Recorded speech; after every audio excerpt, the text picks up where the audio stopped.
Meus caros amigos e amigas, tivemos uma queda aqui na, na nossa internet, não sei bem qual é o motivo, mas devagarinho eu vou às perguntas, ok? Voltando aí para te dizer o seguinte, infelizmente tivemos uma queda aqui na transmissão, vou dar um tempo aí para que as pessoas retomem o contato conosco e vamos continuar respondendo as perguntas que já chegaram aqui na minha mão, ok? Desculpe que houve uma queda, não sabemos bem porquê, se foi celular, se foi Wi-Fi, né? Mas estou vendo já aí a Leila entrando aí, a Rosilene, ok? Vamos dar um tempinho para que as pessoas do Instagram e as pessoas do Facebook possam entrar, ok? Volte aí, você que perdeu a conexão comigo. Vamos dar um instante, vamos rezar uma Ave Maria para que Deus restabeleça bem essa conexão. Ave Maria, cheia de graça, o Senhor é convosco. Bendita sois vós entre as mulheres, e bendito é o fruto do vosso ventre, Jesus. Santa Maria, Mãe de Deus, rogai por nós, pecadores, agora e na hora de nossa morte. Amém.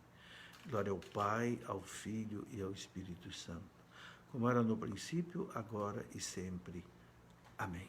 Em nome do Pai, e do Filho, e do Espírito Santo. Amém. Muito bem, já estou vendo aí que bastante gente se conectou conosco, temos aí a Neuzinha, Sidney, Maria, Valace, né, Carol, Amália, bem-vindos, Neuzinha. Vamos continuar então respondendo as perguntas. Eu estava aqui, deixa eu lembrar aqui onde eu estava respondendo, é a pergunta da Bruna Nicareta, exatamente, a sua pergunta gostaria de um conselho para jovens que estão começando a estudar a nossa religião. Eu falava que acho importante que se estude o catecismo da igreja, né? E, quem sabe, um texto que vai ensinando a nossa doutrina, né? Esse texto, por exemplo, sobre os dogmas da fé católica, o que a igreja ensina, o que é a doutrina básica da igreja, isso vai dando para nós consistência, né?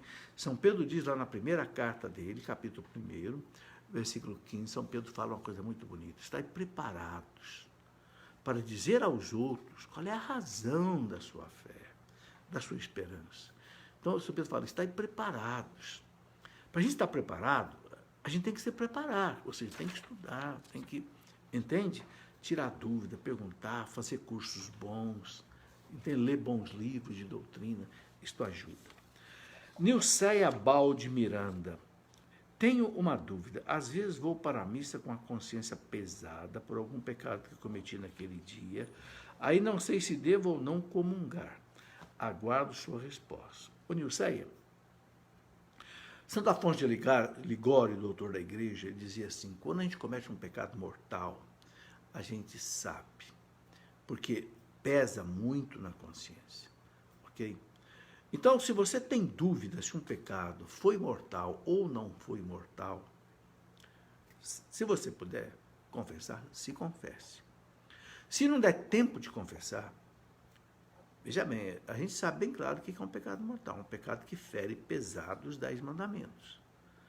Mas quando há uma dúvida, né, e você não está com o peso na consciência que é um pecado mortal, faça o teu arrependimento no ato penitencial da missa. Prometa a Deus que na primeira oportunidade você vai colocar esse pecado também e vá para a comunhão. A gente não deve deixar de comungar por qualquer motivo. Claro que a gente tem consciência que o pecado que eu fiz foi grave, então aí não comungue, eu vou confessar primeiro. Certo? Agora, é muito difícil a gente fazer uma separação assim, né? 100% dessa questão. Marlene Zanelato. Professor, minha filha foi batizada, porém a igreja não fez o registro. Como conseguir esse registro agora? Ô Marlene, eu penso que você deve ir ao pároco, levar as pessoas que foram padrinhos, como testemunhas, e pedir ao padre, então, para lavrar, né, o termo de batismo, né, o atestado de batismo, ok? Talvez seja isso que se possa se fazer. Leve com o padre 2 testemunhos. Se houve mais gente que assistiu o batismo, pode até levar mais gente para o padre ter certeza que houve realmente o batismo, entendeu? Eu acho que isso resolve o problema. Wenderson Ferreira, professor, eu presenciei uma pessoa limpando o sangue de Cristo na roupa, depois de receber a comunhão em 2 espécies. Isso é falta de catequese dos padres. Wenderson, isto é um pecado seríssimo.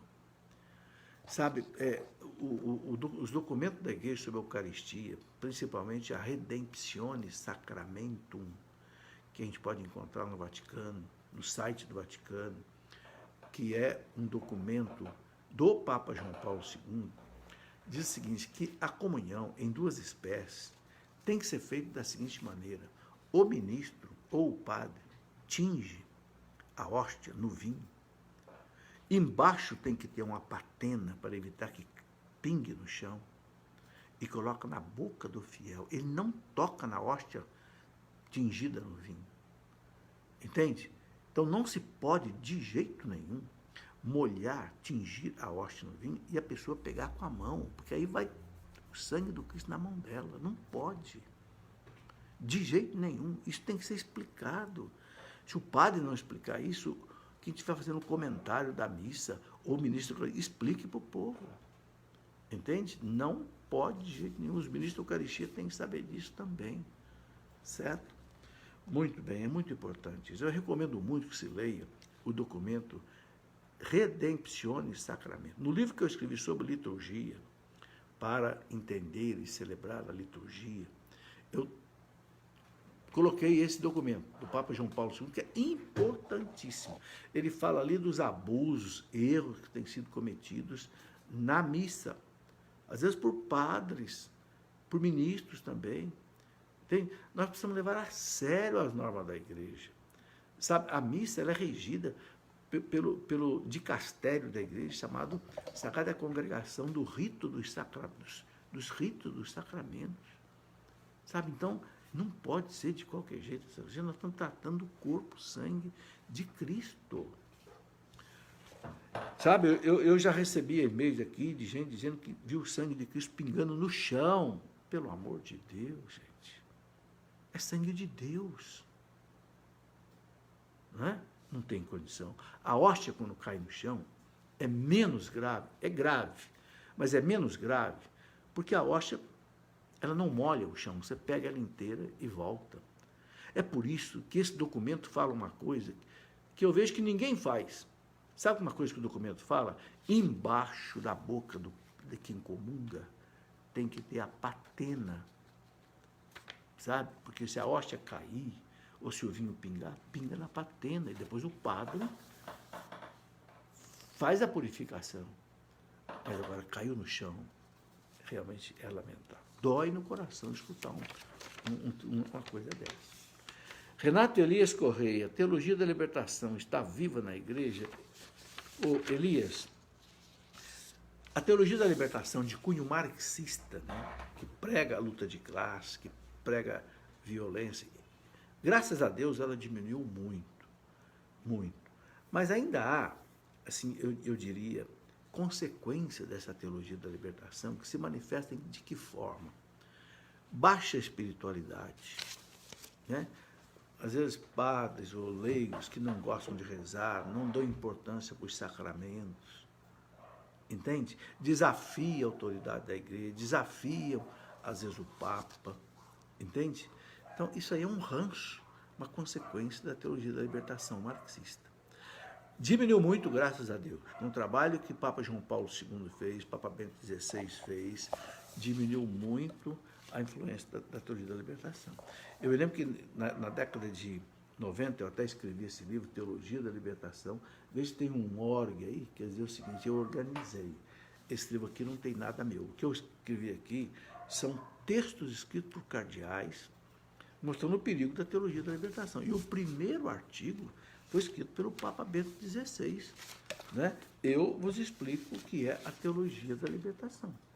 É o texto que eu mais recomendo para quem queira entender o perigo da teologia da libertação de cunho marxista. Porque aqui o Papa Bento XVI diz assim, é a pior heresia que já houve na história da Igreja. Por que ele fala isso? Ele fala aqui. Porque ele diz que enquanto as outras heresias negavam um ponto da fé, Por exemplo, o arianismo negava a divindade de Cristo, o macedonismo negava a divindade do Espírito Santo, o pelagianismo negava o pecado original. O Papa Bento diz assim que a teologia da libertação marxista nega tudo. Por quê? Porque revira o cristianismo no avesso, cria um cristianismo falso, onde tudo fica errado. A liturgia, a catequese, a moral, a liturgia, tudo fica errado. Olha, gente, estou falando aquilo que o Papa Bento XVI disse, não estou falando da minha cabeça, não. Quando eu escrevi esse livro aí, foi exatamente porque eu fiquei assustadíssimo quando eu li esse artigo do Papa Bento XVI, lá em 1986. E um homem que foi 25 anos prefeito da Sagrada Congregação da Fé do Vaticano, braço direito do Papa João Paulo II. Recomendo a leitura desse livro, Teologia da Libertação. Muito bem. Maria Elza, professor, fala mais sobre a separação no casamento, se é pecado. Ô Maria Elza, o que eu falei aqui é o seguinte, um casal, quando está se destruindo mutuamente, com brigas, com ofensas, etc, etc, etc, não há maneira de haver reconciliação.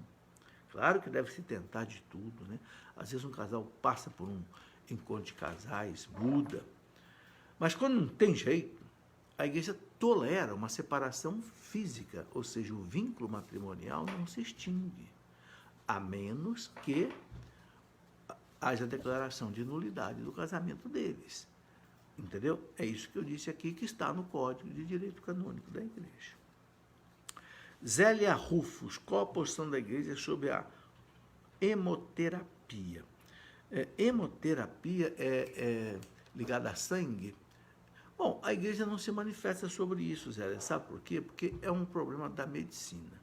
A Igreja aprendeu uma coisa, sabe? Não falar daquilo que não é de doutrina e de moral. Então, ela deixa para a medicina falar. Então, a Igreja, não há um pronunciamento da Igreja sobre hemoterapia, ok? Se, não sei, parece que tem uma técnica de pegar o sangue da pessoa e injetar na própria pessoa. Isso quem tem que responder são os médicos. Não há um problema religioso aí, não. É um problema puramente medicinal que a Igreja deixa para a medicina responder. Aí eu tenho que consultar um médico infectologista, um médico, não sei, especialista em questão de sangue, né? Meire Isabel, o casal que mora junto até sair o divórcio está em vida de pecado? O casal que mora junto até sair o divórcio está em vida de pecado? Se é um casal casado que vive junto, não há pecado nenhum. Agora, até sair o divórcio, eu vou colocar aqui uma outra alternativa. Talvez a pessoa, houve uma separação, a pessoa uniu com uma outra pessoa, esperando sair o divórcio do primeiro. Veja bem, eu já expliquei aqui que o divórcio civil não extingue o vínculo matrimonial. Então, o único jeito de viver uma vida com uma outra pessoa, de acordo com a Igreja, ok, é que o primeiro casamento tenha sido declarado nulo pela Igreja. Não é o divórcio é algo civil, não é algo religioso.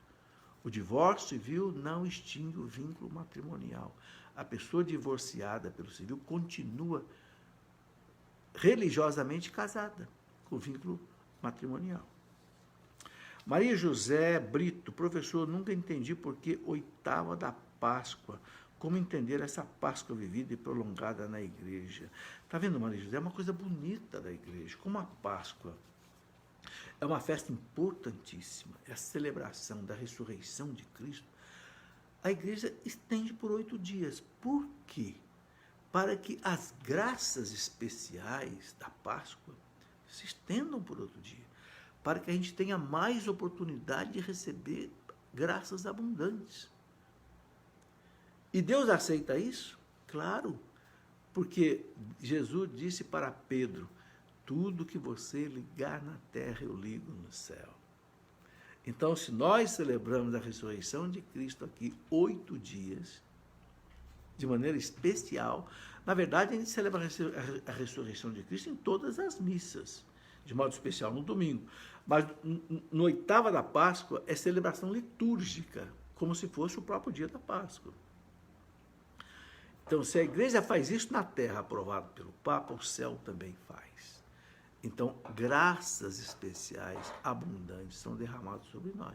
E tem mais uma coisa. A igreja celebra o período pascal. Depois dos 8 dias, a igreja ainda celebra até o 40º dia, até a ascensão de Cristo ao céu, em Pentecostes, que vem no domingo seguinte. A igreja celebra o período. É um período de graças abundantes que a gente deve usar continuamente. Esse o sentido que a igreja coloca para nós. É a misericórdia de Deus, a misericórdia da igreja. Certo? Ainda a Meire Isabel, o que dizer das pessoas que julgam as religiões? Bom, Isabel, a gente deve viver a nossa fé com toda a convicção e respeitar a religião dos outros. Né? Nós temos uma convicção. O único fundador de religião que é Deus é Jesus Cristo. Né? Como dizia o nosso bispo aqui de Dom Beni, o único túmulo de fundadores de religião que está vazio é o túmulo de Cristo, porque ele ressuscitou. Os outros, os túmulos ainda estão fechados, porque os fundadores estão lá dentro. Né? Agora, respeitemos a religião dos outros. O fato da gente dizer que uma religião não se coaduna com a fé católica não quer dizer que a gente está querendo ofender a outra religião, está querendo discriminar. Não. Não. É a liberdade religiosa que o Concílio Vaticano II deixou bem claro nos seus documentos. A nossa fé deve ser proposta às pessoas, não imposta às pessoas. Paulo Afonso Santos queria saber o que é batismo de fogo. O Paulo Afonso, esse batismo de fogo é uma expressão. Né? Se fala em batismo de sangue, batismo de fogo, batismo de intenção. Por exemplo, no começo da igreja, só havia o batismo, só era realizado no dia da Páscoa. Então as pessoas se preparavam o ano inteiro. E às vezes os cristãos eram presos e às vezes iam até para o martírio antes do batismo, porque o batismo era só no dia da Páscoa, era só uma vez por ano. Então a igreja fala, eles receberam o batismo de desejo, ou o batismo de sangue, quando foram martirizados. Né? E essa expressão, batismo de fogo, né, muitas vezes se refere a um batismo que na renovação carismática se chama de ser batizado no Espírito Santo e no fogo. João Batista, né, quando falou de Jesus, disse, eu batizo vocês com água, virá aquele que vai batizar vocês com o Espírito Santo e no fogo. O que eu entendo esse batismo no fogo? É o batismo da purificação, que o fogo purifica. Então, o batismo, ele queima os nossos pecados, perdoa todos os nossos pecados, pessoais e pecado original. Então, é um batismo de fogo também, é um batismo de purificação. E o Espírito Santo tem esse papel. Por isso que então se usa essa expressão de purificação. Muito bem, Magali de Pinho. Boa noite, professor. Boa noite a todos. Uma criança pode ser batizada 2 vezes? Não pode, de jeito nenhum. Pois a primeira madrinha da criança foi uma pessoa que mais prejudicou e foi a pessoa que separou os pais dessa criança. Afastou o pai da mãe e da criança também, sendo que ela deveria fazer tudo para que essa família ficasse unida, pois eram casados na religião católica. Essa madrinha foi o pior da separação dos pais da filhada. Ô Magali, separe as coisas.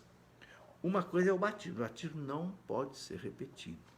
Vou explicar por quê. Entenda bem, o que é o batismo?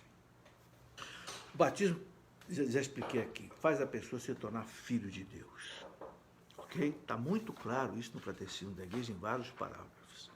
Passa a ser filho de Deus através do Filho que é Jesus, ou seja, enxerta a pessoa em Jesus Cristo. Morre para o mundo do pecado, das trevas, do demônio e volta para Deus. Passa a ser membro de Cristo, membro da igreja. Então, não tem como você entrar na igreja de novo se você já entrou na igreja. Entende? Por isso que o batismo não pode ser repetido. É como a crisma, é como o sacramento da ordem. Esses 3 sacramentos não podem ser repetidos. Agora, o padrinho é outra coisa. Se o padrinho não cumpriu o papel dele de padrinho, esqueça esse padrinho. Deixa de lá, não tem nada a ver com a validade do batismo. Não pode batizar de novo. Entende? Se você quiser, vamos dizer assim, para a criança, colocar um outro padrinho, entre aspas. Olha, eu vou fazer fulano de tal agora vai fazer o papel de padrinho para você. Não é uma coisa oficial, nem uma coisa instituída pela igreja. Mas para a criança, não ficar sem essa figura calorosa que é o padrinho, a madrinha, de repente pega aí um casal, amigo de vocês. Olha, o padrinho e madrinha de vocês de verdade não correspondeu à nossa expectativa. Então tem aqui alguém que vai fazer às vezes de padrinho, entendeu? Mas isso não tem nada a ver com a celebração do batismo, que é a única que não pode ser repetida. Bom, cadê a minha folha de perguntas? Está aqui. Agora, de novo, no Instagram, né? Eu tenho aqui, deixa eu tomar só um gole d'água aqui para refrescar a garganta.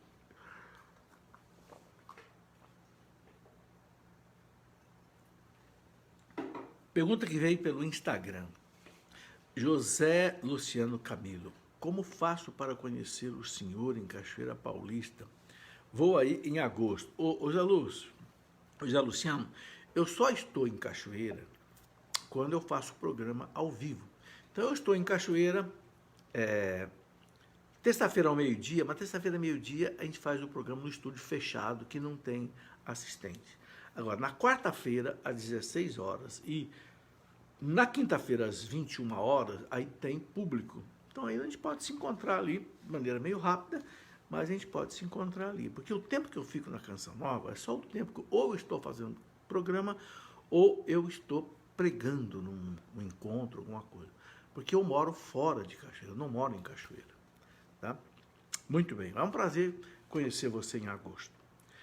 Carmen Costa Gomes, por que alguns padres não aceitam os carismáticos?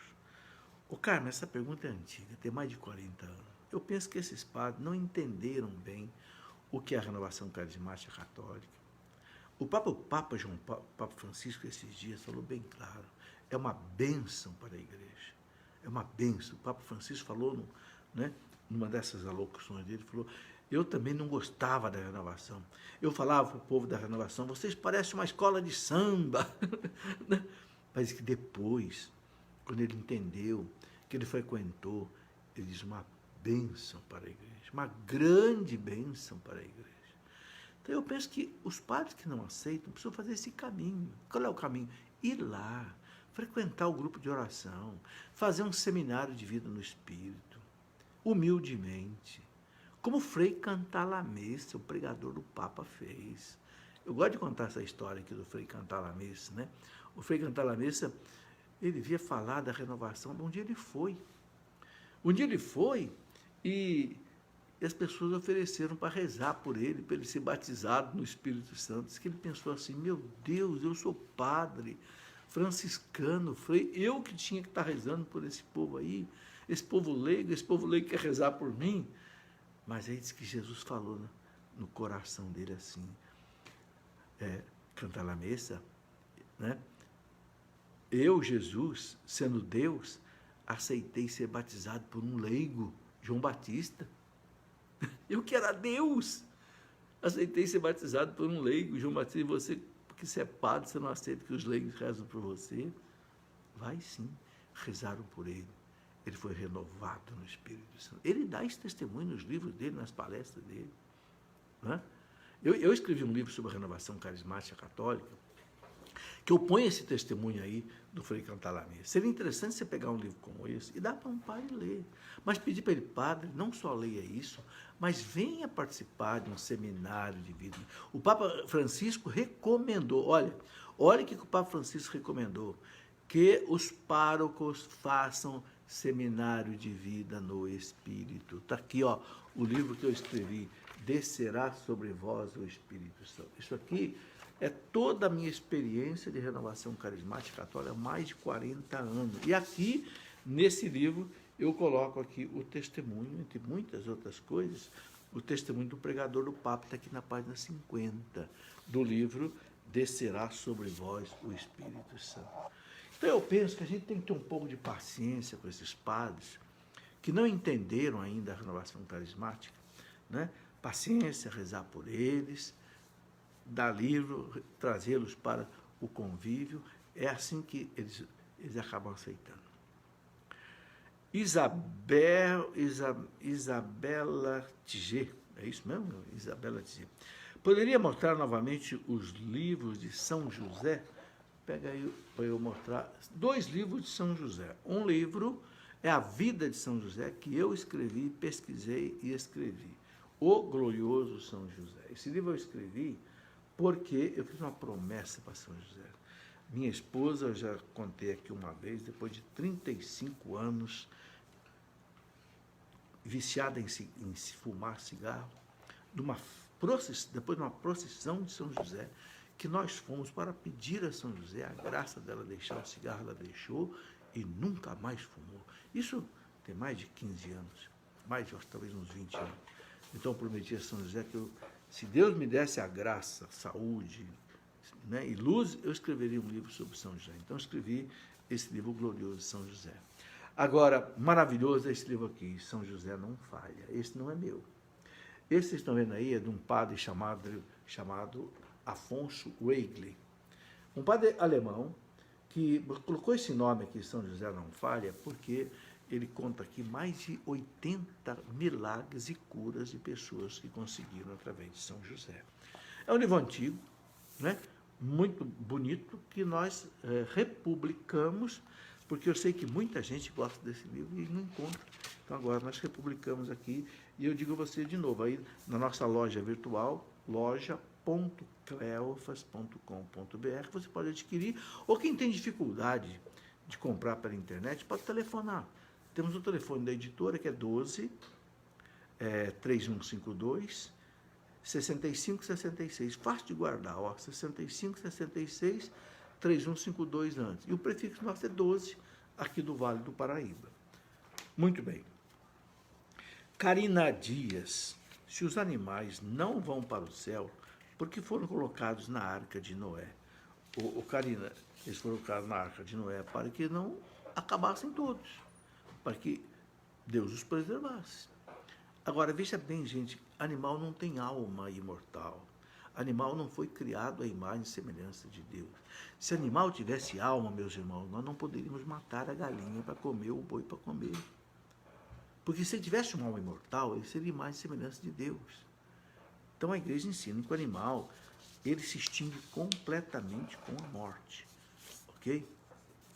Ele não tem uma alma que vai para um lugar ou vai para o outro. É o que a igreja sempre ensinou e sempre ensina. Não sou eu que ensino isso, nem pelo amor de Deus, isso é ensinamento da igreja. Augusto Glu. Fale um pouco sobre Santa Catarina de Sena, por favor, a importância dela para a igreja. Ô Augusto, se eu pudesse fazer um programa inteiro sobre Santa Catarina de Sena, é maravilhosa. Santa Catarina de Sena era de uma família que tinha 25 irmãos, sabia disso? Ela foi o 23º filho. Olha que coisa impressionante. Se o pai, quando teve o segundo filho, o 22º filho, dissesse chega, Catarina não existiria. Ela impressionante a santidade dela, desde novinha, né? E ela se tornou uma consagrada da Ordem Terceira, né? Ou de São Francisco ou de Santo Agostinho, não, dominicana, ou a terceira de São Domingos. E morreu com 33 anos. Quando ela morreu, ela disse assim: se eu morro é por amor à igreja. Porque ela se desdobrou pela igreja. Ela nasceu em 1330, mais ou menos, e morreu com 33 anos. E ela viveu um período muito difícil da igreja, onde a igreja tinha 2 papas, papa e antipapa. Então ela escrevia para os papas, ela escrevia para os reis. E como ela tinha um poder impressionante espiritual, os reis, os papas seguiam. Vou contar um fato importantíssimo da vida dela, assim, bem curto, né? A gente sabe que os papas ficaram 70 anos na França, subjugados aos reis franceses, a partir de Filipe IV Belo, mais ou menos a partir do ano de 1330. E o Estado Pontifício da Itália ficou jogado às favas. Todas aquelas cidades que pertenciam à igreja, porque a igreja era um Estado Pontifício com 40 mil quilômetros quadrados, entre o Mar Tirreno e o Mar Adriático. Meu Deus, foi uma coisa terrível. E os cardeais Os reis católicos da Itália não conseguiam fazer o Papa voltar para a Itália, e o caos instaurado na Itália. Santa Catarina de Sena saiu de Sena, na Itália, foi à França, em Avignon, lá no Palácio do Papa, conseguiu uma audiência com o Papa Gregório XI, e disse: santidade, pelo amor, volte para Roma. Eu estou sentindo aqui na sua corte o odor fétido do inferno. Meus irmãos, o Papa fez a malinha dele e foi para Roma. O Papa tinha medo de ir para Roma, porque Roma estava em convulsão. Havia aquela disputa pelo papado, os imperadores, as famílias nobres, era uma guerra tremenda. O Papa voltou para Roma. O que ninguém conseguiu, essa mulher conseguiu. Mas essa mulher morreu por amor à igreja, de tanta penitência e tanta oração, 33 anos. Bom, eu coloquei hoje no meu Facebook um resumo da vida dela. Né? Quem acessa aí meu Facebook, aí, você vai ver a vida de Santa Catarina de Sena que eu coloquei. E eu escrevi um livro que eu chamei de Na Escola dos Santos Doutores. Como ela é uma santa doutora da igreja, aqui tem um capítulo sobre ela, com as frases de Santa Catarina de Sena, ok? Então, quem quiser aprofundar, aliás, esse livro aqui é um livro maravilhoso.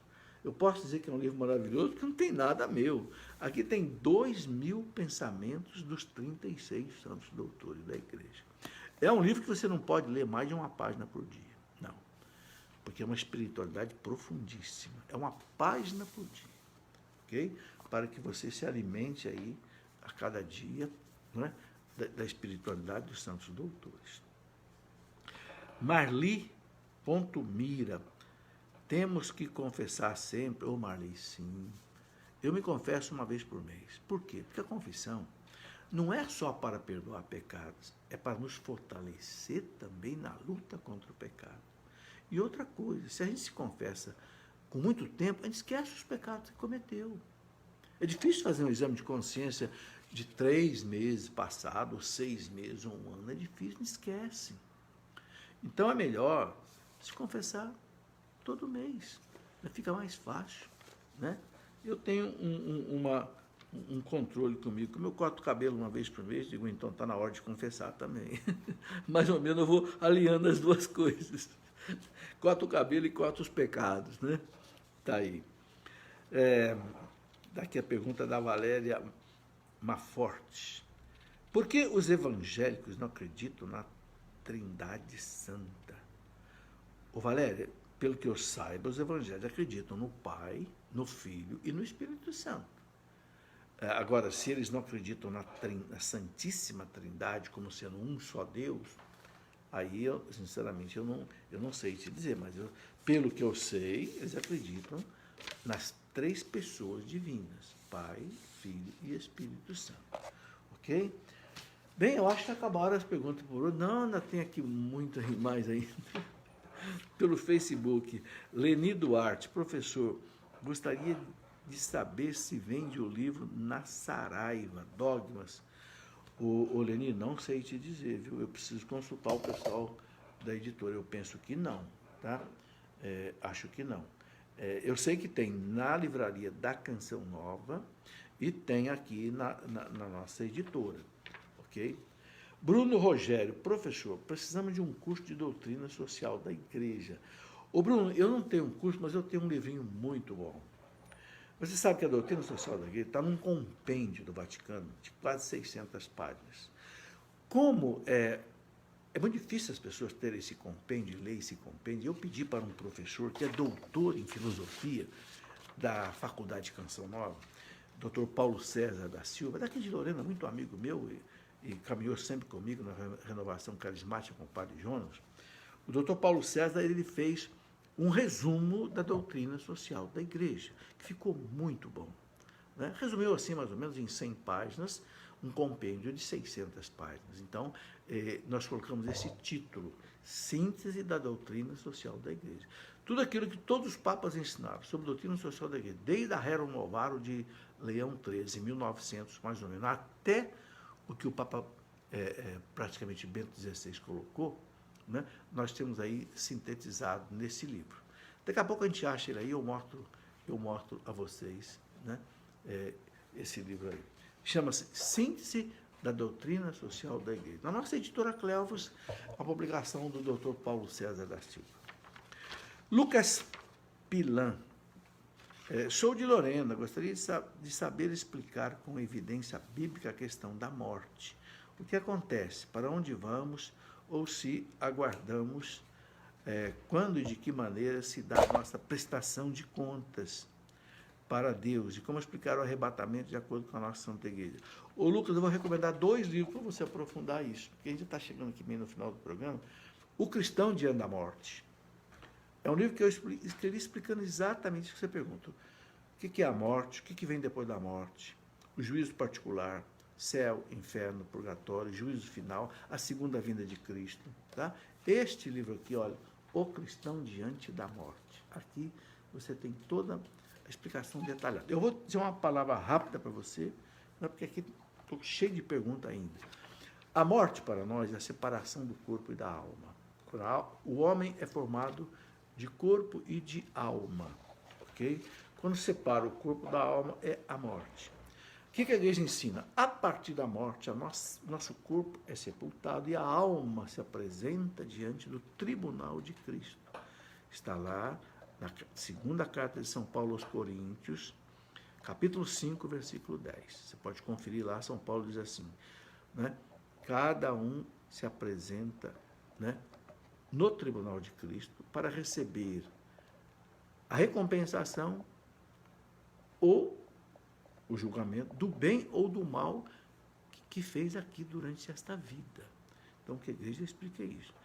Diante do tribunal de Cristo, né, diante da misericórdia de Cristo também, que a gente não deve ter medo, não. Né? Como diz o Papa João Paulo II, aquele que vai nos julgar tem um coração humano, sabe das nossas lutas e dificuldades. Mas ali, a alma tem um destino. Ou ela vai para o céu, para a comunhão com Deus, se ela morreu perfeitamente santificada. Se ela não morreu perfeitamente santificada, ela tem uma etapa de purificação, que a igreja chama de purgatório. Não é um lugar, porque a alma não ocupa espaço, não ocupa lugar. É um estado de purificação. Ou se a alma rejeitou a misericórdia de Deus, rejeitou Deus radicalmente, ela pode viver eternamente sem Deus. Esse viver eternamente sem Deus é uma frustração. A igreja chama isso de inferno. Ok? Se você quiser ler também isso no Catecismo, tem a partir do parágrafo 1000 no Catecismo, você tem isso. E um outro livro que eu quero recomendar também, escrito por Dom Henrique Soares, que é bispo, né, lá em Pernambuco, ele escreveu um livro chamado Escatologia. Né? Ele chama aqui de Sobre o Fim do Mundo. Aí não é só sobre a morte, mas também sobre o que vai acontecer com o mundo no final da sua história. Né? Então tem esse livro, O Cristão Diante da Morte, que você pode ver isso com detalhes. Né? E depois, quando Cristo voltar na parousia, tem o juízo final. Não vai mudar o juízo particular, não. O juízo final é sempre o juízo de cada um de nós diante de toda a humanidade. O juízo particular é eu sozinho com Deus. O juízo final é toda a humanidade. Ok? Então, é isso que a gente pode dizer assim de maneira muito rápida. Agora, vale a pena estudar ou no Catecismo ou nesses livros que são mais desdobrados, os ensinamentos. Tá?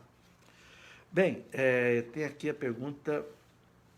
Bom, aqui ele explica como explicar o arrebatamento de acordo com a nossa Santa Igreja. A Igreja não interpreta essa questão do arrebatamento ao pé da letra, não. A Igreja fala, não haverá cortejo pelos ares, não.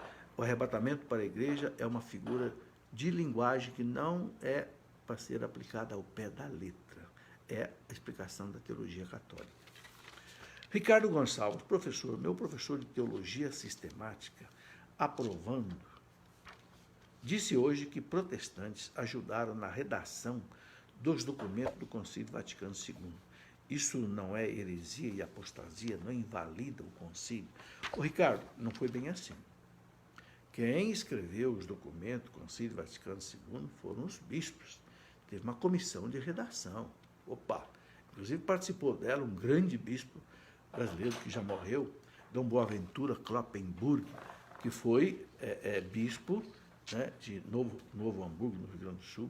Você pega o compêndio, né? Vou pedir para pegar aqui para mim o compêndio do Vaticano II. O compêndio do Vaticano II, ele, mais à direita lá em cima, à direita lá em cima, ele traz, aí o compêndio do Concílio Vaticano II, vocês vão desculpar que o meu está amarelinho, já de tão velho que ele é. Esse compêndio do Vaticano II, estão todos os documentos.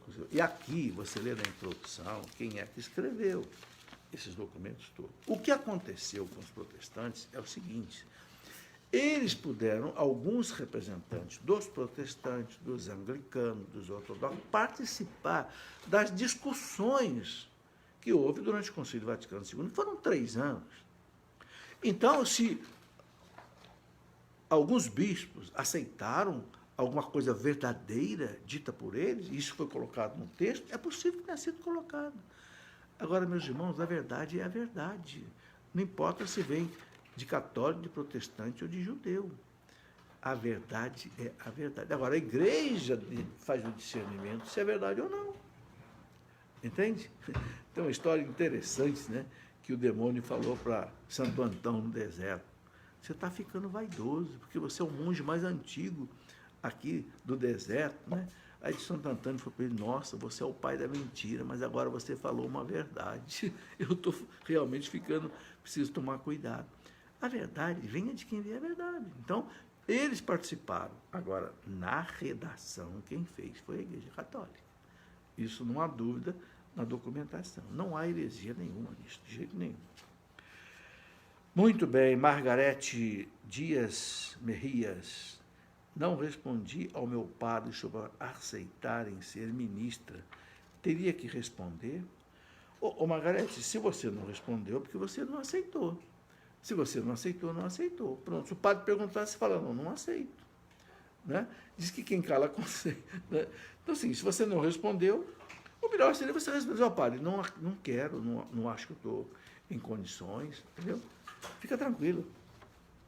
Terezinha Celestina: para batizar uma pessoa em leito de morte, tem de ter água benta? Não, tem que ser água. Não pode ser nada diferente de água. Pode ser água de torneira comum. Não precisa ser água benta. Derrama água 3 vezes na cabeça da pessoa e diga: eu te batizo em nome do Pai e do Filho e do Espírito Santo. Amém. Ponto. Se for criança pequenininha, pode até molhar água no algodãozinho e pingar na cabecinha dela um pouquinho, porque não é a quantidade de água que batiza, é a água. Tem que ter o sinal da água, entende? Cláudia Pereira: qual o pecado mortal que cometido não pode comungar de maneira nenhuma, mesmo já confessado? Não, ô Cláudio, qualquer pecado, se foi confessado, se foi perdoado, você pode comungar. Não existe isso. Entende? O que Jesus fala do pecado do Espírito contra o Espírito Santo é a pessoa que não se arrepende do pecado. Aí ela não confessou. Mas se ela se confessou, se arrependeu, olha, uma coisa que eu gosto sempre de dizer, o Catecismo da Igreja fala uma coisa maravilhosa, eu até guardei o número do parágrafo, 982. O Catecismo diz assim: não há pecado que a Igreja não possa perdoar se a pessoa estiver arrependida e não quiser mais praticar aquele pecado. Não há pecado, porque, gente, é o sangue de Cristo que nos perdoa. É o sangue de Deus. Basta uma gota do sangue de Cristo. E ele derramou todo o seu sangue por nós. Marcos de Paulo: quando a mulher é 12 anos mais velha que o homem, qual a sua opinião sobre esse relacionamento? Quando a mulher é 12 anos mais velha do que o homem. Ô Marcos, tudo depende se há amor entre eles. É claro que isso é uma pedrinha no sapato para mais. Não é? Porque é uma situação um pouco diferente. Mas se houver amor entre eles, as dificuldades que podem surgir pela diferença de idade podem ser superadas. Eu coloco esse problema nesse livro que eu chamei de Problemas, né, no Namoro. Então, eu penso que, desde o namoro, essa questão deve ser pensada, para que não haja depois problemas, né? Em princípio é isso. Se houver amor profundo, tudo se resolve. Agora, se não houver amor, essa diferença de idade pode criar problema, sim. Vanessa Salles: professor, os padres não aceitam correção. Como falar que estão errados? quando, por exemplo, na distribuição da Sagrada Eucaristia.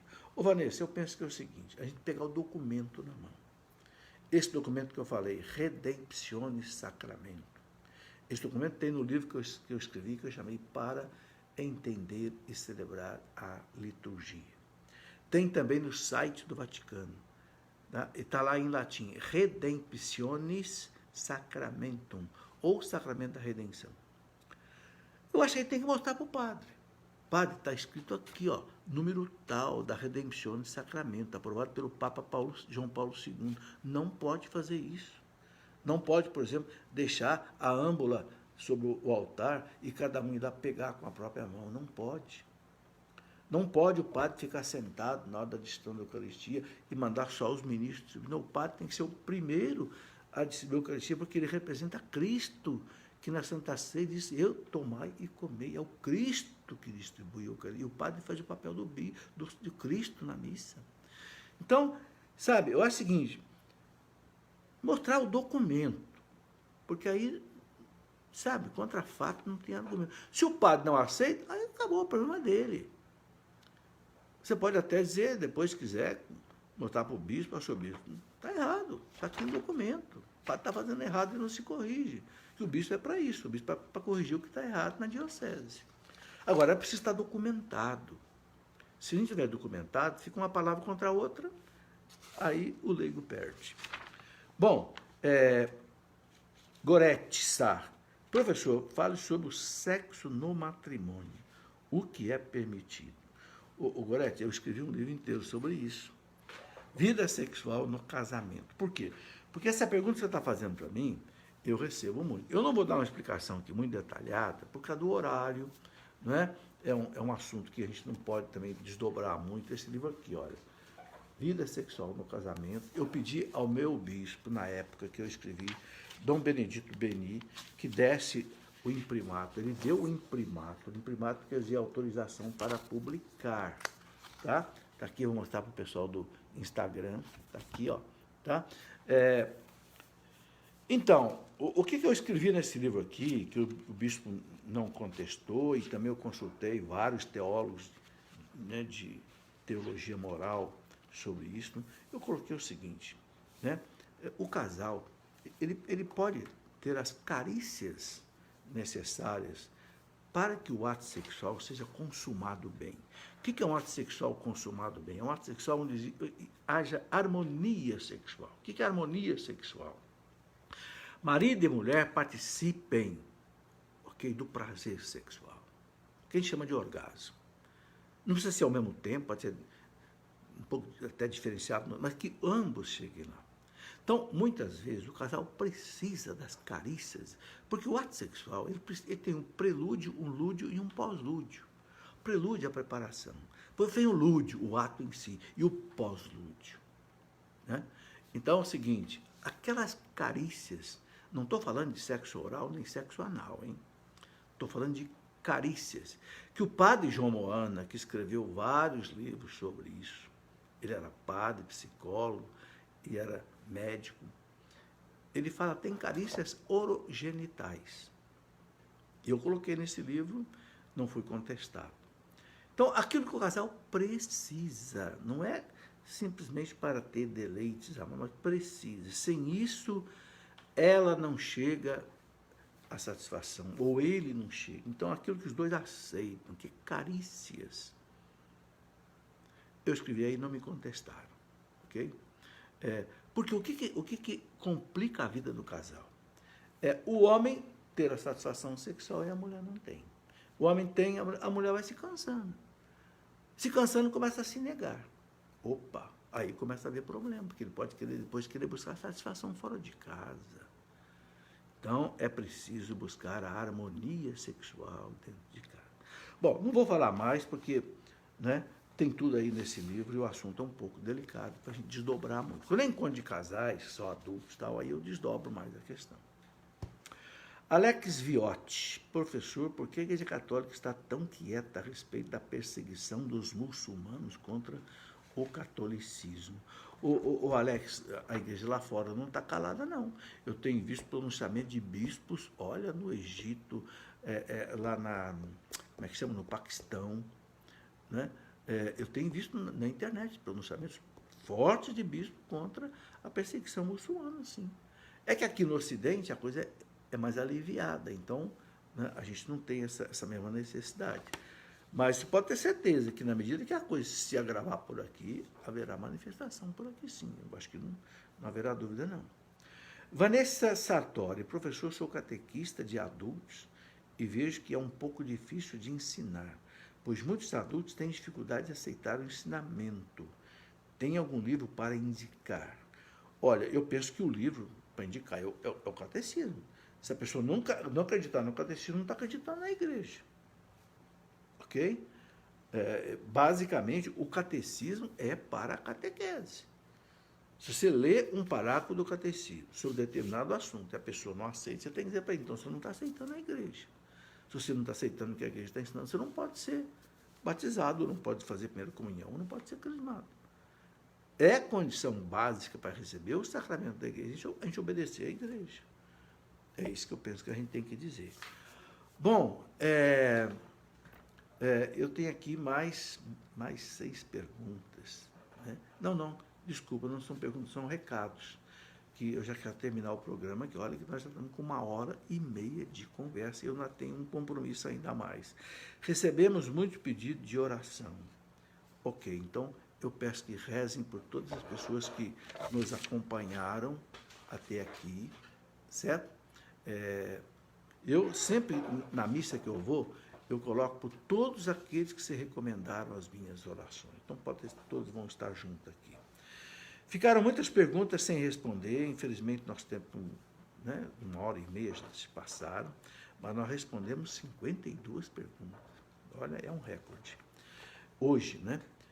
Mas se não deu tempo de responder a sua pergunta, pode ter certeza que segunda-feira que vem ela vai voltar aqui. Bom, todos esses nossos livros, eu quero deixar explicado mais uma vez, nós temos uma loja virtual, você entra aí loja.cleofas.com.br. Ou então pelo telefone nosso, 12 31 52 6566, certo? Inclusive temos promoções especiais, né, para o dia de São José, né? Tivemos outras promoções aí. Bom, nesse mês de maio estamos com, né, várias promoções, está aqui. Esta live em breve vai ficar disponível também no YouTube. É um aviso também daqui. E nesta quinta-feira, na Escola da Fé, vamos ter um programa especial com a presença de Dom Henrique Soares, né, bispo lá de Pernambuco, que tem uma influência muito grande na mídia. O grande Dom Henrique, ele vem aqui para a reunião dos bispos aqui em Aparecida e já se comprometeu comigo de participar da Escola da Fé, quinta-feira, 21 horas. Ok? Olha, muito obrigado a todos vocês que me acompanharam, que Deus os abençoe, dê uma boa noite a vocês todos, né? E até amanhã cedo, quem sabe às 7h30, com a reflexão do nosso Evangelho do dia. Um grande abraço, fiquem com Deus.